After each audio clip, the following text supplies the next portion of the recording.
नमस्कार, मैं आपका दोस्त गौरव कुमार पाठक। आप देख रहे हैं केबी स्टूडियो का खास कार्यक्रम कहता भी विषय बढ़ता भी विषय। इस खास कार्यक्रम में आज हमारे इस स्टूडियो में हमारे साथ हैं हमारे जिले के एक युवा शिक्षक जिन्हें बायोलॉजी के लिए काफी जाना जा रहा है और काफी सराहा जा रहा है। जी, हम बात कर रहे हैं नीतीश कुमार जी की। तो आइए इनसे मिलते हैं और सुनते हैं कैसे आसान तरीके से बच्चों को बायोलॉजी का कॉन्सेप्ट क्लियर हो, कैसे बायोलॉजी उनके लिए आकर्षक हो। आइए इनसे मिलते हैं और इनसे सुनते हैं इनकी सफलता की कहानी उनकी जुबानी।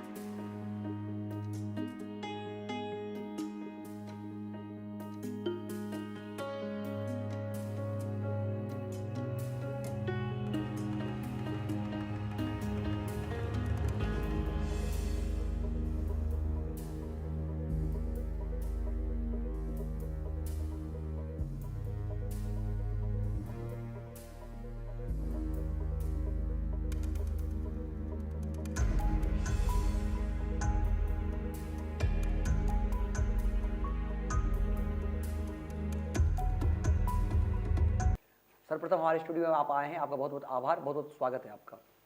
Thank you. सबसे पहले मैं डॉक्टर रोशन सर को, जिन्होंने एक सामान्य बेगूसराय जैसे शहर में इस तरह का प्लेटफॉर्म दिया, जहां पर एक सामान्य व्यक्ति मेरे जैसे भी आकर के अपनी बातों को रखते हैं, तो उनके साथ साथ आपको और केवी स्टूडियो को बहुत बहुत धन्यवाद। चलिए, बहुत बहुत आभार आपका। मैं चाहूँगा जो दर्शक आपको यहाँ से देख पा रहे हैं, सुन पा रहे हैं, आप अपना उनसे परिचय और अपना शिक्षा दीक्षा साझा करें। मेरा नाम नीतीश कुमार हुआ। मैं 2015 से बेगूसराय में बायोलॉजी क्लास चला रहा हूँ। इससे पहले जब मैं 10th पास किया था, जी जी, 10th पास करने के बाद बहुत सारी परेशानियाँ आई, चूँकि मैं एक बहुत सामान्य परिवार से आता हूँ। जी जी, तो पैसे के अभाव के कारण मैंने आर्ट सब्जेक्ट ले लिया था। जी जी, आर्ट सब्जेक्ट लेने के बाद जब 1-2 महीने बीते, तो मेरे कई दोस्त जो बेगूसराय में रह रहे थे, उन्होंने मुझे बहुत ज़्यादा फोर्स किया।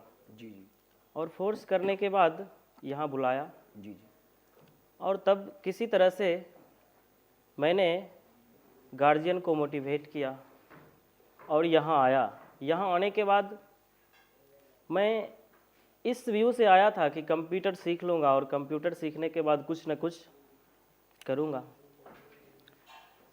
तो मैं संजय सर के यहाँ एडमिशन ले लिया बाइट कंप्यूटर में। जी जी, उसके बाद मैं कंप्यूटर सीखना शुरू कर दिया। जब 2-3 महीने बीते, 2-3 महीने बीतने के बाद मेरा एक दोस्त था जो कहा चलो आज क्लास करते हैं। जी जी, तो मैंने उनके साथ मैथ्स के क्लास एक दिन अनमोल सर के यहाँ गया। जी जी, उसके बाद ठीक लगा, फिर भी हमें ये था कि मेरा तो आर्ट सब्जेक्ट है, ज़्यादा कुछ फ़ायदा होने वाला है नहीं। तो फिर क्या हुआ कि बहुत ज़्यादा वो लोग फोर्स करने लगे। फोर्स करने के बाद मैंने डिसीजन लिया कि आर्ट में जो मेरा एडमिशन है उसको मैं साइंस करवाऊँगा। जी जी, तो उसके बाद साइंस करवाया, और साइंस करवाने के बाद फिर मैं ग्रीसेन सर के यहाँ मैथ पढ़ने लगा। जी जी, उसके बाद चूँकि बायो ही लिया था, लेकिन बायो मैंने बेगूसराय में कभी पढ़ा ही नहीं। जी जी, और इंटरमीडिएट में मुझे सिलेबस भी बायो की पता नहीं थी। जी जी, और उसके बाद मैंने एग्ज़ाम दिया, मार्क्स ठीक ठाक आ गए। चूँकि सेल्फ स्टडी करके ही मैंने एग्ज़ाम दिया था बायो का, अच्छे मार्क्स आ गए। फिर तो वही परेशानी थी, परेशानी यह थी पैसे के अभाव थे। तो यहाँ से जाने के बाद गांव फिर मैं एक कोचिंग में पढ़ाने लगा। पढ़ाने यूँ नहीं लगा, हमारे दोस्त लाल बाबू सर, महेश सर, जी जी, और क्या कहते हैं ये संजय सर थे, जो वहाँ खांजापुर में एक 3D साइंस क्लासेस के नाम से चलाते थे। अभी तो भी बेगूसराय में अच्छा मैथ क्लास चला रहे हैं। हाँ, तो वहाँ मैं गया, और वहाँ जाने के बाद वहाँ केमिस्ट्री के टीचर की आवश्यकता थी। जी जी, केमिस्ट्री के टीचर की आवश्यकता थी, तो वहाँ जो है मैं एज ए केमिस्ट्री के टीचर के रूप में पढ़ाने लगा। मैं केमिस्ट्री वहाँ पढ़ाता था। तो पढ़ाने के साथ साथ जब कुछ रुपया आने लगा, तो मैंने सोचा, चूँकि मेरा बायो से मैंने एग्ज़ाम दिया था, तो सोचा कि कुछ न कुछ टेक्निकल कोर्स करें। जी जी। तो समस्तीपुर के पूसा में एक वेटनरी फर्स्ट एड का ट्रेनिंग इंस्टीट्यूट है, जी जी।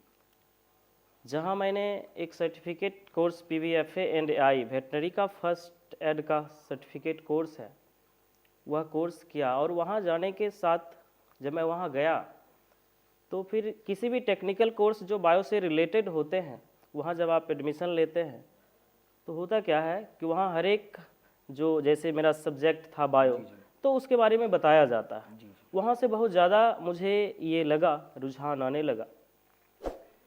फिर मैंने यहाँ इंस्टीट्यूट जो खाजापुर में चल रही थी, तो वहाँ बायोलॉजी भी पढ़ाने लगा। चूँकि वहाँ मैं पढ़ता था, चूँकि वहाँ पढ़ाया जाता था, तो यहाँ केमिस्ट्री और बायोलॉजी दोनों पढ़ाना शुरू किया। और पर डे मैं खांजापुर, यानी मेरा गांव जो हुआ बड्डकुरबा हुआ। जी जी। और बड्डकुरबा में एक प्राथमिक विद्यालय, वहीं से शिक्षा दीक्षा हुई। उसके बाद जो है यहाँ पर डे मैं पढ़ाता था और पर डे समस्तीपुर जाता था। जी जी। जो मैं कोर्स कर रहा था उसके लिए, स्टडी के लिए पर डे जाता था। तो यहाँ पढ़ाते पढ़ाते जब वह मेरा कोर्स कंप्लीट हो गया, कंप्लीट होने के बाद मैं प्रैक्टिस में आया, वेटनरी का प्रैक्टिस करता था। प्रैक्टिस लगभग 2-3-4 महीने किए। जी जी। उसके बाद क्या हुआ कि मेरी जॉब लग गई थी। जी जी। जॉब लग गई थी वेटनरी हॉस्पिटल मंझौल में। जी जी। जॉब लगी थी, लेकिन मात्र 5 दिन के बाद मैं रिज़ाइन दे दिया। जी जी। रिज़ाइन दे दिया, और रिज़ाइन देने के बाद मैंने सोच लिया कि मैं रिजाइन जब दिए आप, तो क्या सोच रहे थे? मतलब कुछ तो कारण होगा तो रिजाइन दिया आपने। रिज़ाइन देने के पीछे रीज़न ये था कि जिस तरह से मैं छात्रों के बीच रहा, जो प्यार मिलता था छात्रों से, उस तरह से हमें लगा ये कि अगर मैं जॉब कर रहा हूँ तो सिर्फ अकेले रहूँगा जी जी।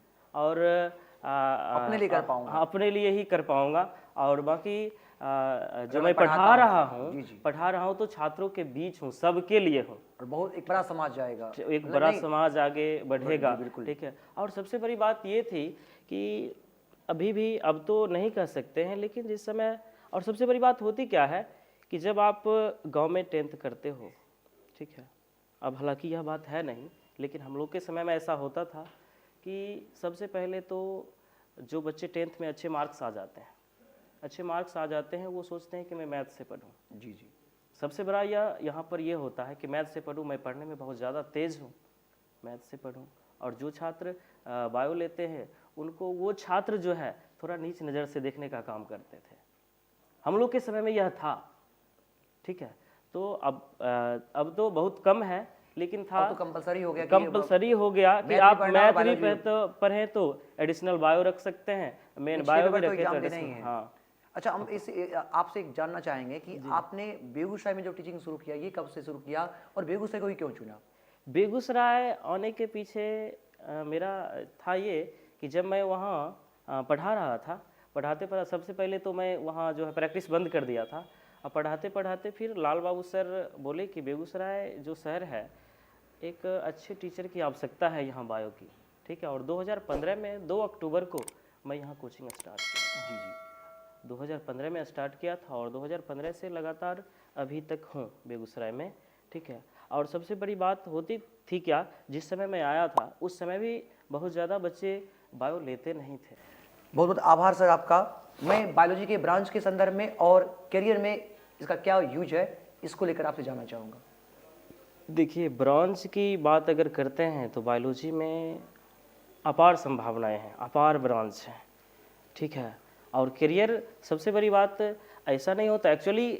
दूसरा बात यह होता है कि गार्जियन बच्चे को इस तरह से भी बोल देते थे कि अगर तू बायो लेकर के पढ़ेगा तो हमसे संभव नहीं हो पाएगा। लोग मेडिकल तक ही देखते हैं इसको। बिल्कुल मेडिकल ही देखते हैं, वही MBBS सोचते हैं, BAMS सोचते हैं, ठीक है।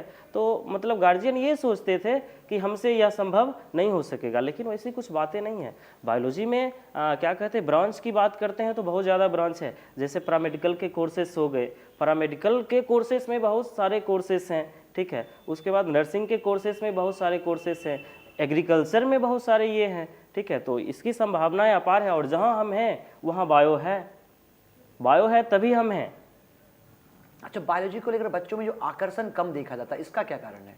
आकर्षण, सबसे बड़ी बात ये, आकर्षण कम होने का मतलब ये होता है कि बच्चे को लगता है कि बायो एक ऐसा सब्जेक्ट है जहाँ हमको बहुत बातें मतलब जो है रटना पड़ता है। और दूसरी बात ये होती है कि बच्चे को मतलब मैथ्स में नंबर अधिक आते हैं तो लगता है कि हम मैथ्स पढ़ें, और ख़ास करके बिहार में तो मैथ्स का ये है ही, चूँकि बिहारी का मैथ बहुत ज़्यादा स्ट्रॉन्ग होता है, तो उन्हें लगता है कि बायो जो है, और सबसे बड़ी आकर्षण कम होने का रीज़न यही है। और हमें ऐसा लगता है कि बायो में आकर्षण ऐसा नहीं है कि कम होना चाहिए, ठीक है। बायोलॉजी के अट्रैक्शन सबसे बड़ी रीज़न यह है कि बच्चे जो अट्रैक्शन कम होने का, जो मैथ लेते हैं एक बच्चे बायो लेते हैं, तो मैथ वाले बच्चे जो है ना, थोड़ा लगता है कि यह बायो लेकर के पढ़ रहा है, कुछ है नहीं ये वो, ये अट्रैक्शन कम होने का रीज़न है। लेकिन ऐसा कुछ बात नहीं है। बायोलॉजी और मैथ की तुलना की जाए तो संभावनाएं करियर में अपार संभावनाएं हैं, जहाँ से बच्चे बायो की, मैं एक सिंपल सी बात बच्चों में बायोलॉजी यहाँ मैं रोकना चाहूँगा सर, एक सिंपल सा कोर्स, अगर अल्ट्रासाउंड सोनोग्राफी का भी कोर्स, एक डिप्लोमा भी कोर्स करे बच्चे, तो अपार संभावनाएं हैं। बाकी बैचलर के कोर्सेज में आपको BMLT हो जाते हैं, बहुत सारे कोर्सेज, OT हो जाते हैं, ऑप्थेल्मिक हो जाते हैं, ढेर सारे कोर्सेज हैं, रेडियो इमेजिंग हो जाते हैं, ढेर सारे कोर्सेज हैं, जहाँ से बच्चे, ज़रूरी नहीं है कि MBBS करके ही बच्चे मतलब जो है बायो को अपना करियर में लें, ठीक है। तो यहाँ पर देखा जाता है कई बार कि बायोलॉजी में कुछ ऐसे वर्ड्स होते हैं जिनका उच्चारण करने में बच्चों को काफ़ी कठिनाई होती है। कई बार ऐसे टर्म आते हैं जब बच्चों में काफ़ी झिझक होती है, क्योंकि उसका कॉन्सेप्ट इस तरह का है, और कई बार तो डायग्राम को लेकर भी बच्चों के मन में काफ़ी डर होता है। क्योंकि आप बायोलॉजी के टीचर हैं, इस पर आपका क्या कहना है? देखिए सर, एक्चुअली जहाँ तक बायोलॉजी में शब्द की बात होती है, कठिनाई की, तो सबसे बड़ी रीज़न यहाँ पर यह होते हैं कि बायो को अच्छे से अंडर 10 में टीचर लोग लेते ही नहीं हैं, ठीक है। जिस तरह से सिंपल सी एक बात है, जिसको हम शुरू से अपनाते आएंगे तो ऑटोमेटिकली वहाँ से हमारी रुझान उसमें बढ़ेगी, और जिसको हम इग्नोर करते आएंगे तो वहाँ रुझान नहीं आएगी। तो हमें ऐसा लगता है सबसे बड़ा रीज़न यही हो सकता है हमारे अनुसार। खैर, ये आपके अपने विचार हो सकते हैं। मैं ये जानना चाहूँगा, क्योंकि आप बायोलॉजी के शिक्षक हैं, तो कैसे जो फिगर को लेकर, बायोलॉजी में जो फिगर का काफ़ी इम्पोर्टेंस है, तो कैसे जो कहीं ना कहीं आप भी महसूस करते होंगे कि बच्चे फिगर को लेकर काफ़ी डरे हुए रहते हैं? देखिए एक्चुअली होता क्या है, फिगर को लेकर के डरने का रीज़न यह है कि बच्चे सोचते हैं कि फिगर बना कैसे पाएंगे। तो डरना बिल्कुल नहीं है। फिगर को आसानी से, जब तक आप प्रैक्टिकली नहीं सोचेंगे बायोलॉजी के बारे में, ठीक है। आप जब सर मेरे क्लास में जाएंगे तो बायो का एक भी फिगर नहीं लगा हुआ है, मेरे क्लास में एक भी फिगर नहीं लगा हुआ है। बट अगर आप हमें बोलते हैं तो पूरे बॉडी का या जो भी, मैं एक एक फिगर को बोर्ड पर उतार सकता हूँ, ठीक है। तो इसके लिए बच्चे को प्रैक्टिकली लेना होगा कि जो ऑर्गन्स हैं या कुछ भी हैं तो ऐसे होते हैं, तभी जाकर के। और फिगर कोई बड़ी चीज़ नहीं है सर, आसानी से बच्चे बना सकते हैं, ठीक है, अगर वो कोशिश करें तो। बहुत बहुत आभार आपका। बायोलॉजी को आप जीवन से कैसे जोड़कर देखते हैं? सर मैंने पहले ही बताया कि बायोलॉजी, अगर बायोलॉजी है तभी हम हैं, ठीक है। तो जीवन बिल्कुल जो है, जहाँ हैं हम वहाँ बायोलॉजी ही है। बायोलॉजी के कारण ही हम जो है कुछ भी कर पा रहे हैं, ठीक है। बायोलॉजी की संभावनाएं अपार हैं। मतलब कुछ भी, एक सिंपल सी बात, जब हम खाना खाते हैं जहाँ से अन्न आता है तो वहाँ से फर्स्ट उसका, वहाँ से ही बायोलॉजी है। यानी अन्न का प्रोडक्शन जो होता है बायोलॉजी, जहाँ से हमारी निर्माण हुई है, हमारी निर्माण हुई है तो बायोलॉजी से ही हुई है। बिल्कुल, यानी काफ़ी जो बायोलॉजी हर जगह है, हर जगह बायोलॉजी है। बहुत बहुत आभार आपका। एक बायोलॉजी के शिक्षक के रूप में मैं आपसे जानना चाहूँगा कि कैसे बायोलॉजी को आकर्षक बनाया जाए, कैसे बच्चों के कॉन्सेप्ट को क्लियर किया जाए? देखिए सबसे बड़ी बात है, बायोलॉजी को आकर्षक बनाने के लिए बच्चे में उस तरह की बात डाला जाए। जहाँ तक मेरी बात है तो मैंने जो PBFA का कोर्स किया वेटनरी का, उसके बाद जब बेगूसराय आया तो बेगूसराय आने के बाद बच्चे बायो लेते कम थे, ठीक है। तो बायो को आकर्षक बनाने के लिए मैंने क्या किया कि पर डे, चूँकि मैंने फार्मा भी पढ़ा, फार्माकोलॉजी भी, ठीक है, तो पर डे मैं बच्चे को एक कंपोजिशन मेडिसिन का पढ़ाता था, एक कंपोजिशन, और इस तरह से आकर्षक बनाया कि मैं बोल दिया कि मैं जानता हूँ बच्चों की आप भविष्य में जा कर के आप प्रैक्टिस नहीं कर सकते हो, लेकिन ऐसा नहीं हो सकता है कि आप जो है आपको भविष्य में जो मेडिसिन की आवश्यकता ना पड़े, आपको डॉक्टर की आवश्यकता ना पड़े, ठीक है। तो डॉक्टर के पास आप जाओगे, बात करोगे तो लगे उनको कि हाँ व्यक्ति अच्छा है, एम्प्लॉयड है, मेडिसिन की जानकारी है।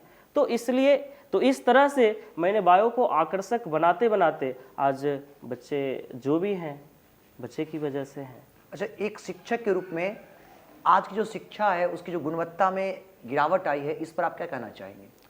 देखिए, शिक्षा में गुणवत्ता की गिरावट का सबसे बड़ा कारण हमें यह लगता है, वर्तमान समय में विभिन्न प्रकार के जो सोशल मीडिया हैं, सोशल मीडिया खास करके जो मोबाइल के प्रति बच्चे जो है बहुत ज़्यादा आकर्षण हो गया है, एडिक्शन हो गया है।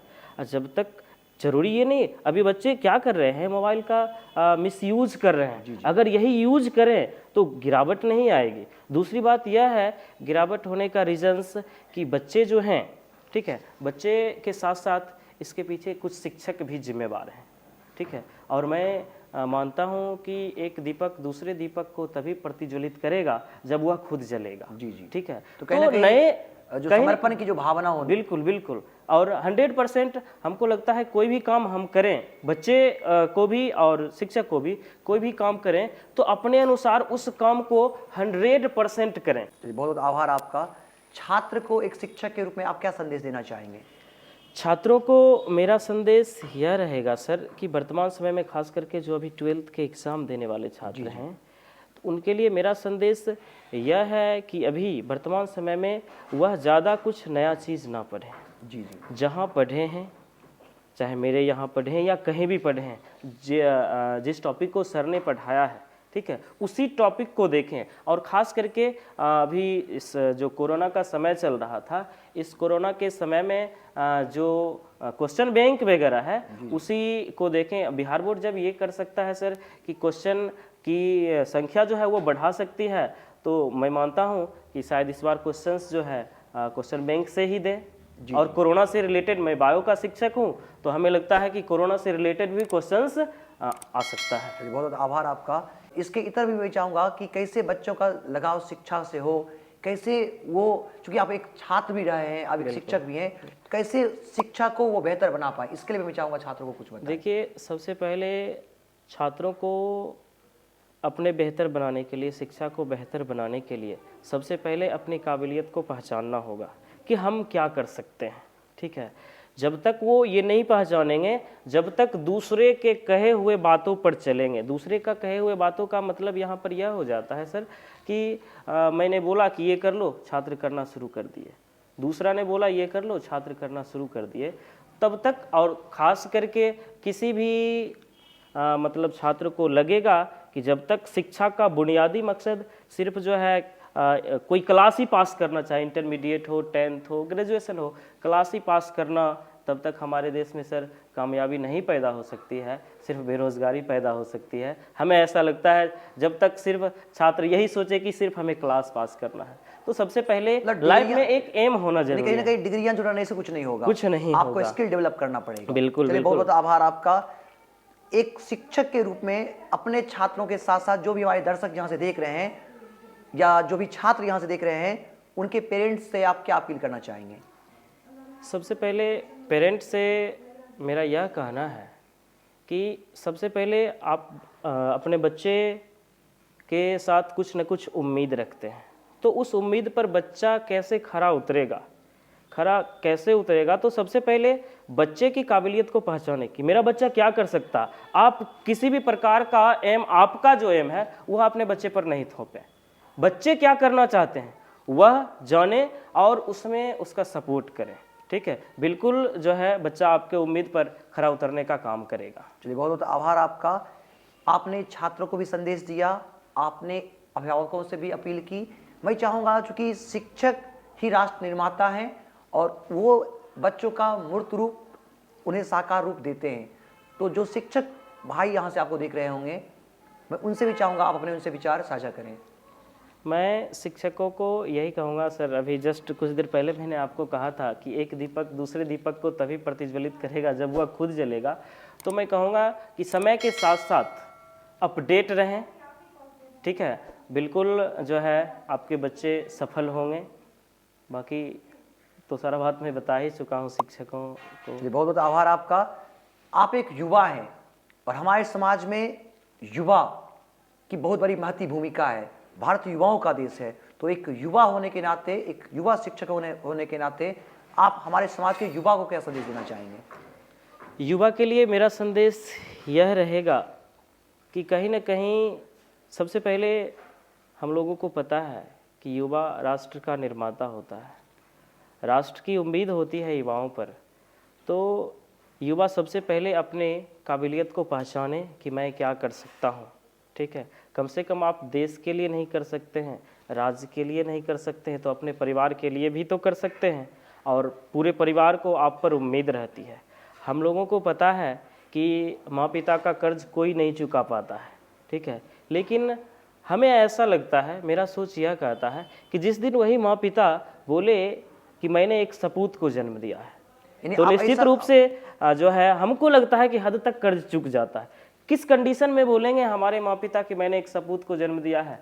मतलब वो सोचे नहीं होंगे, उस तरह का आप काम करें। उनके उम्मीदों पर 100 नहीं 200% खरा उतरने का काम करेंगे, तभी आपके माँ पिता बोलेंगे कि मैंने एक सपूत को जन्म दिया। आप अपने युवा समाज के लिए मेरा यह संदेश है।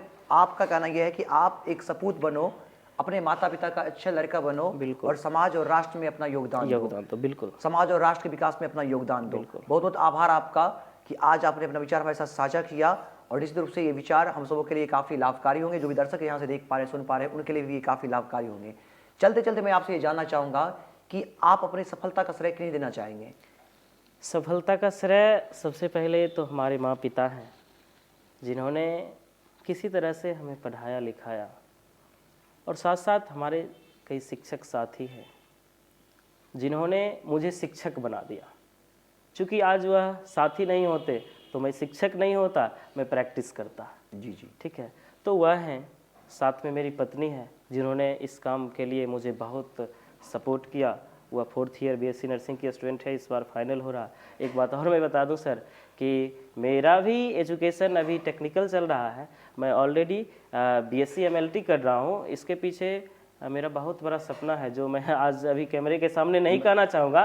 भविष्य में वो सफलताएं मिलेगी तो मैं बताऊँगा। चलिए, बहुत बहुत आभार आपका, और हमारी ओर से, हमारे KV स्टूडियो की ओर से बहुत बहुत शुभकामनाएं कि जो सपने हो वो साकार हो, और निश्चित रूप से हम सभी को आप पर गर्व हो, और आपका ये सपना हम सबों के लिए काफ़ी उपयोगी हो। आज आप यहाँ आए, अपने विचार हम सबों से साझा किया, यहाँ आकर आपको कैसा लगा? बहुत अच्छा लगा कि डॉक्टर रोशन सर ने बेगूसराय जैसे शहर में एक प्लेटफॉर्म, बेहतर प्लेटफॉर्म को दिया, जहाँ पर एक छोटे तबके के आदमी, मेरे जैसे सामान्य व्यक्ति भी आकर के यहाँ अपने बातों को रखते हैं। तो इसके लिए मैं डॉक्टर रोशन सर, KV स्टूडियो, आपको और आपके पूरे टीम को मेरा बहुत बहुत धन्यवाद। चलिए, आपको भी बहुत बहुत आभार कि आपने अपने विचार हमारे साथ साझा किए। बहुत बहुत धन्यवाद आपका। धन्यवाद। तो ये थे हमारे जिले के एक युवा शिक्षक जिन्होंने बायोलॉजी के क्षेत्र में काफ़ी नाम कमाया है, नीतीश कुमार जी। तो आज आपने इनके विचार सुने। जल्द ये विचार हमारे YouTube channel stars of Begusarai को सब्सक्राइब करके आप देख सकते हैं। साथ ही साथ Facebook page doctor Roshan Kumar को फॉलो करके भी इस तरह के कार्यक्रम आप देख सकते हैं। धन्यवाद।